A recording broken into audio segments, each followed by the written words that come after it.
কচুরিপানার ভিতরে একটা লাশ পড়ে আছে মনে হচ্ছে। হ্যাঁ তাই তো, হাতে একটা ঘড়িও পড়ে আছে। কিন্তু মরা মানুষের হাতে ঘড়ি, মধ্যে কিছু রহস্য আছে। চল তো গিয়ে দেখি। সব কাজেই তোর বাড়াবাড়ি, চল তো, যেতে হবে না। না না, চল তো গিয়ে দেখি।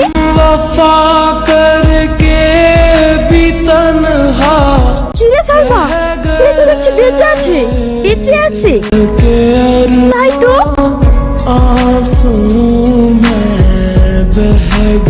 কে তুমি? তোমার বাড়ি কোথায়?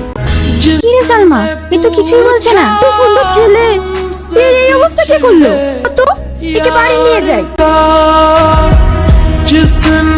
এ তুই কাকে সঙ্গে করে নিয়ে আসছিস? এই ছেলেটা নদীর ধারে একটা বাজে অবস্থায় পড়েছিল। আমি ছুটে গিয়ে দেখবো বেঁচে আছে। কিছুই বলতে পারছি না, আমি ওকে সঙ্গে করে নিয়ে আসলাম। চিনা নাই জানা নাই আর সঙ্গে করে নিয়ে চলে আসলি?